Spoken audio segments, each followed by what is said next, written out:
brand new chapter in the 8th Doctor era. This review is today I'm going to be taking a look at the latest addition to the Big Finish quadrilogy of box sets, which is of course Ravenous, the sequel to Doom Coalition. This box set just came out this week. It does follow exactly the same format to Dark Eyes and Doom Coalition. Of course, we have 4 adventures with a little bit of a story intertwined throughout. However, this series seems to be going on a little bit of a different journey compared to that of its predecessor. It's actually quite nice to be taking a look at some more 8th Doctor adventures again, because it does feel like quite a while, even though in reality I think it has only been about 4 months. However, from the events of Doom Coalition, I do believe that it has in fact been around a year.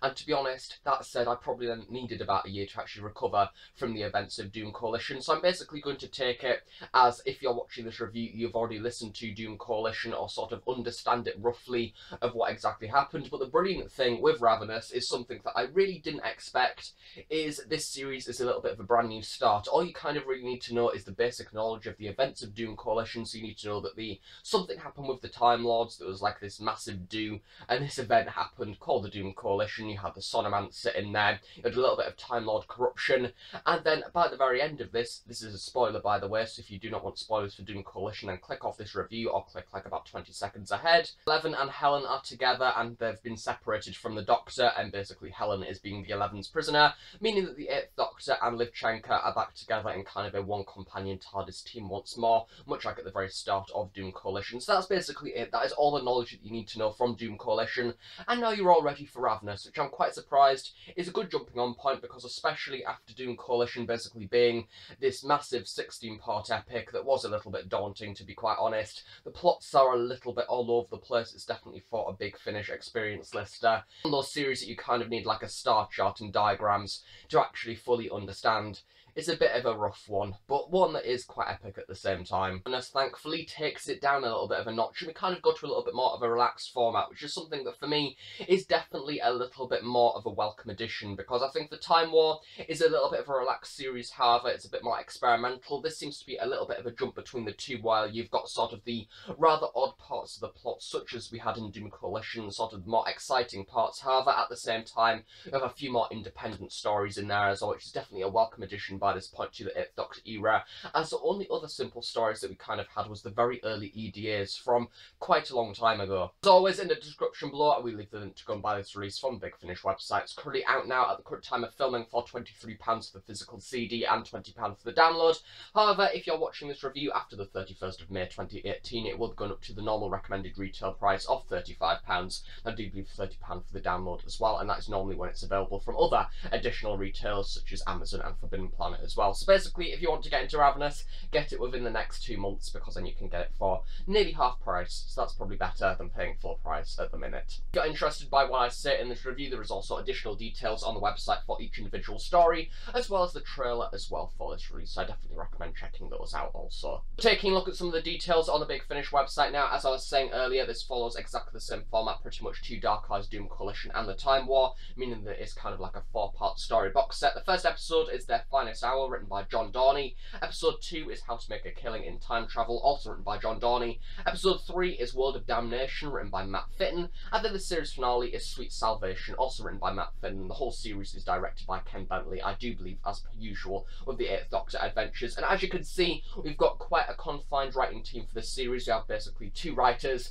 2 of which doing the sort of the first opening 2 stories, and then the other writer doing sort of the 2-part series finale, which I think is definitely a good way to take it for the first series. I think it's nice to kind of set your premise out. It's very much sort of very easily you can tell that this series has been planned out of where they want to go with it and kind of what the idea they want to present to the viewers. So that is quite good, and as I was saying, it is a nice sort of more relaxed series as compared to Doom Coalition, so that is good. Briefly at the characters now, because there is quite a lot for this release as per usual with the 8th Doctor adventures. So of course we do have the 8th Doctor played by Paul McGann, which as per usual I'm getting to like his Doctor more and more. I think I do definitely like this earlier version of his Doctor. I think I'm a little bit unsure of the Time War version at the minute. I think that he needs to be just a little bit darker, but this version of the Doctor is rather comedic, rather funny, has some rather sort of fun one-liners in there as well, and kind of he's a little bit of a mad professor, sort of, especially in the opening 2 stories. You get the idea that he's kind of making it up as he goes along.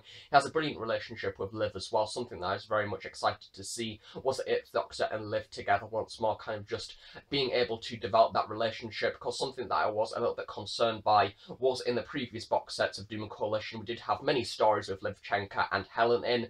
However, I didn't really feel like those characters were developed that much, especially Helen. I felt that her character was kind of left a little bit in the dark, and Liv kind of stole the forefront, but we still didn't really get too much development with her. I feel that this series once again really sort of tackles that relationship of the 8th Doctor and Liv, and sort of makes a rather nice sort of comforting TARDIS tune, which is nice. So once again, Paul McGann, he just has a brilliant voice, doesn't he? He's very comforting, he's a very nice comforting Doctor, and I think that he's great for the audio drama format as well. We have Nicola Walker as Livchenka. Once again, she is excellent for this release. I think that we really do sort of get to see her have a few experimental moments in the later half of the series where we have her actually tackling sort of the main villain of the series, and if it wasn't for her, kind of this box set would have ended a little bit differently. So I think that she definitely has a few more standout moments for this release. I did enjoy her as the companion, enjoyed the absence of Helen for the first 2 stories as well, to kind of give her a little bit more of attention. We have Hetty Moran as, of course, Helen Sinclair, the person who got introduced to in Doom Coalition, the Red Lady, and she's not in the first 2 stories, and she's with the 11 for those 2 stories, and we don't see her at all, so she's only in the final 2 episodes of the series, and she is rather unusual. I don't quite trust her. I think that she's been written in this rather unusual way, where you kind of feel like she knows more than she's letting on. I still am a little bit unsure for Helen, I think, throughout this release, and I think that that is an interesting way to put this companion, especially considering that we've had her since Doom Coalition 1, and we still don't really know her. She's a little bit untrustworthy, kind of, but I think that she is still quite a nice character. I think that Hetty Moran actually pairs her rather well, and it's going to be interesting to see where they take it in the future, especially within this box set where she actually has a little bit of a relationship with the 11, which I'll get onto him in a little bit. But I think that the relationship that they have is a little bit of sort of a companion of the Doctor, going off with the equivalent of the Master, an arch-villain kind of thing, but there's a little bit of a odd relationship going on there, especially in the previous box set when we had the relationship between Padrak and the Sonomancer, and that was rather unusual. So yeah, this series might be maybe continuing that theme. But yeah, generally overall, Helen was alright for this release. However, in Ravenous 2, I maybe want to see her put into a challenging area. I want to see her maybe have this massive episode, maybe completely to herself, where she actually really steps to the forefront and sort of says how impressive she is. I'm still waiting for that moment with her that I really sort of get to respect her character. We have Mark Bonnar as the 11, yay, and once again, his character is one of which I complimented very heavily in Doom Coalition. I absolutely love the idea of the 11. Basically, if you're unaware, the 11 is kind of this renegade Time Lord sort of villain type character. A brilliant quote, in fact, in the final story says, yes, I'm the 11, sort of a corruptive, genocidal maniac or something like that, murderous, and he basically is a little bit mad, and all of his regenerations are in one persona, so basically he can flip between his different incarnations within different moments, and they can kind of take him over, and each incarnation is referred to as a number. So as you can tell by this one, we're currently on the 11th incarnation, and I absolutely love Mark Bonnar. I honestly think that he's a wonderful actor, and the way that he can utilise his voice for the audio drama format as well to represent his different personas is absolutely wonderful, and by far, he's probably the highlight for me for this whole entire release. I think he's probably the standout moment. I just want to see more and more of him. I think that he's a character I really am heavily engrossed in, and he's just such an interesting idea, sort of having all those different personas intertwined within one character. Final 2 characters that I'm going to briefly mention are Ian McNeice as Sir Winston Churchill, and Nicholas Rowe as the Candyman, who's in the final 2 episodes. I think that it's nice to have Winston Churchill with a classic Doctor, especially after the Churchill Year box set's actually having a fairly good reception. It's nice to see him in a full drama story, and I think that it would be good to see him a little bit more in the future as well. Maybe with some other Doctors. I think that it could work quite well with maybe Colin, I think, because I do believe that they in fact had a story with the 6th Doctor and Winston Churchill in the novelised format, so it might be nice to see those meet up again. And then we also have Nicholas Rowe as the Candyman in the final 2 stories, and he's sinister and mad. He's just a really unusual idea of basically having this android made of sugar who is just a little bit of your evil, stereotypical, cackling evil villain, which is a really nice sort of character to go up against the 11 as well, and the relationship that they have. And yeah, I would love to see more of the Candyman in the future. I feel that a story maybe based on Earth, where he takes over Earth and sort of the sugar industry, would be quite nice. Maybe sort of inventing this food that everybody gets addicted to. I don't know. Maybe doing something like that, like the Candyman invasion of Earth. Candyman's Candyland or something. I don't know, I just want to see more of him, so I guess that's a good thing. So going over the stories now in a little bit of brief detail, meaning that you can sort of go off and listen to them yourselves and still find out more about the story. The first episode, as I say, is The Finest Hour, and it is set in World War II, which is a very nice foreshadowing considering that we've got the Time War with a few similar elements in there. I do believe in the first box set we had that idea of conscription and stuff like that, so it's nice to see the 8th Doctor going into another war sort of story, much like how we had in the first series as well of Doom Coalition, where we had in fact no, into Dark Eyes, where we had them going to World War One. So the World Wars have been very much kind of like a theme for our Doctor, and this story primarily focuses on the Poles and the way that the Polish were in fact a part of the sort of Great British invasion, how that they were a very big part and sort of an influential part of the war, and how they sort of flown the planes in the Air Force and things. And yeah, it's a rather nice part of the history, because I think that it's very easy to do a historical story where you go into a certain area of Doctor Who and say, oh yeah, we're going to plonk the Doctor down in this rather stereotypical World War, Pompeii,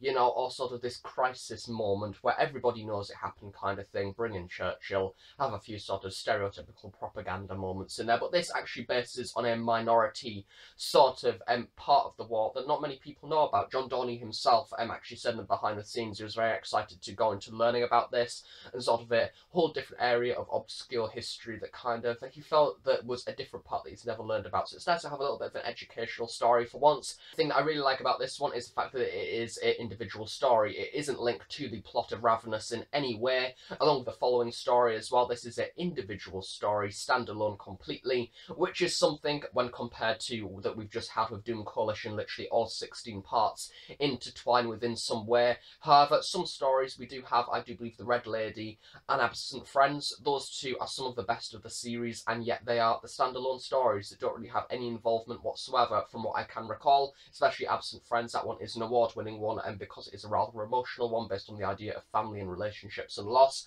And this series, it's nice to see that they're going to that standalone format a little bit more. It's a bit more experimental and doesn't tie down and sort of have the restrictions of the plot in there and sort of this overarching idea. But yeah, this idea of The Finest Hour, I love the idea of the 8th Doctor going to see Winston Churchill, and actually having sort of a bit of a relationship with him, saying that he can't reveal parts of the sort of future, and how all he can say is this is a crucial part in human history. I think that's a great idea. And the whole idea for this story as well of having this alien that is a little bit misunderstood kind of thing, and there's this sort of renegade batch that have gone off from this planet that are normally civilized, and they want to sort of host wars on other planets, almost like an entertainment TV show, and kind of sort of observe, and anybody who wins is kind of the winner on the other planet. It's kind of an odd sort of spectatorship type thing, kind of using Earth as a little bit of a playmate type game, sort of, which is quite nice. However, at the same time, it has a few overarching themes of the 10th Doctor story, Infamy of Zaros, which was the one with the 10th Doctor and Rose. It's sort of that story, however, a little bit darker and a little bit more classic, kind of. This episode also tests the relationship between the 8th Doctor and Liv, because we have a few moments where Liv basically just wants to go and find Helen. Meanwhile, the Doctor basically needs to run his scans to actually find Helen in the first place, and Liv doesn't really understand how he can't just go off and find her straight away, because she's very eager to see her again, naturally, as anybody would be if your friend was just left with a sort of genocidal maniac. But yeah, it's kind of a logical thing that you would expect her to react like. But the 8th Doctor, it's a little bit more relaxed, especially when we get to meet them at the end of the series sort of together, Eleven and Helen. You kind of think the 8th Doctor doesn't trust her either, so that's an interesting thing. Episode 2 of the series is How to Make a Killing in Time Travel. I don't know why, but I love stories with like massive names like that. I just think that they're kind of quirky and sort of unique to an extent, but this episode is mainly focused around this female character that has invented time travel sort of for this rich businessman. However, he's not really very happy because she's using a lot of his money to kind of fund this project to make time travel. And this is the idea of what if time travel was invented by basically somebody who's not as intelligent as, say, the Doctor, and kind of doesn't really know that they've invented time travel. They've kind of done it by accident, and they're a little bit misunderstood. And at the very end of the story, when you realise and kind of this person has done wrong, and they kind of need to face up to their actions, I think that's a fun little idea. And this story, once again, is a little bit of a fun one, standalone. Let's Liv and the Doctor go off and kind of solve a problem, and it's just nice to have that self-contained story where you have them flung into this situation, and kind of time is going a little bit weird. Once again, I got a little bit of a vibe vibe from the Time War box set, the opening episode from that one where we had that spaceship's cruise liner thing that had sort of time going all distorted, and we have that beast under sort of the ship or something like that, a little bit like the beast below. I believe that was the opening episode to the Time War series, the very first one where we actually get introduced to the main companion as well. Overarching elements to that, however, at the same time, it's still nice to have that sort of quirky story relating to time travel, and the Doctor thinking that he's solved the situation and is sort of one foot sort of in front of absolutely everybody else, when in reality, really things are just kind of being turned upside down, and it's a little bit of a crazy one. Judith Roddy plays Strala Cushing, who is the main time traveller female person in this story, who once again is kind of that mad professor, and yeah, she's rather fun. I was invested in her character, and it is nice to see at the very end of this story she kind of learnt from her actions and still kind of faced up to the consequences. Then we also have another character who's called Cornelius Morningstar, which is pretty much your Max Capricorn, your businessman that thinks he's absolutely amazing, can sort of barge past everybody, and yeah, he's a little bit of a sort of big massive persona in there. And Cushing in fact kills Morningstar in this episode, as the title suggests, and yeah, it's kind of a little bit of a what if you've murdered somebody and kind of time's going all a little bit weird and kind of you need to prevent certain things happening. It's a fun one, as I said. That's what I can kind of sum this story up as. And then the final two episodes of the series are World of Damnation and Sweet Salvation. I've just realised from saying them that they've rolled off my tongue rather nicely. They kind of rhyme in a fun little way, which makes me like this kind of two-parter a little bit more. This is basically all based around the 11 and the Candyman and Helen as well. In the first episode, World of Damnation, we are kind of sent to this equivalent of Arkham Asylum, where you have all these mad criminals that have been sent to this place that the Candyman is kind of the main person in control. He's the chef in the kitchen. He's making all these lovely sugary sweets for the criminals to in fact eat, and they kind of get brainwashed into being these rather nice sort of civilized people. And yeah, it's a little bit of that chemist kind of idea that the Candyman has. I just love sort of the concept of creating these sweets, creating this sugar, almost creating this thing that we all crave, and then making that kind of evil at the same time and brainwashing people and kind of just changing the way that people think. And especially throughout the story when we have kind of Helen and the 11 sort of being interrogated, meaning that the 11 is kind of put into this rather difficult situation with his personas going absolutely everywhere, and he kind of needs to keep them under control. And yeah, then we realise that the Candyman and him are kind of working together, which is a rather nice relationship. They kind of both hate each other at the same time, and it's kind of get along, sort of they understand each other but hate each other and just get along with it anyway because they want to sort of all create this victory in the very end. And I think that's a fun little relationship that they have. And as I say, Nicholas Rowe as the Candyman is just such a sinister character. If anything, I want a 1 to 50 range story with him that is just incredibly dark and incredibly sort of, I could imagine that they could go really creepy places with his character, because he's one of those that just has that haunting voice, and I do really like him. I think that he's a great character, and the way that his face is melted as well, something of which that we see a little bit more in the second story, Sweet Salvation, where at the very end of the story, sort of the way that he faces up to what's happened, and yeah, we kind of have a little bit of a similar ending to the Happiness Patrol, which is fun. Also, the story that we find out that the relationship between Helen and the 11 is perhaps one that is a little bit more consensual than we first thought. It isn't really that Helen is being kept prisoner. If anything, they've kind of learnt to get along, and there is a little bit of a thing going on there which is rather interesting, and something of which that I may come back to in Ravenous too. I feel like it's sort of an open thing that could be sort of returned to at some point, maybe.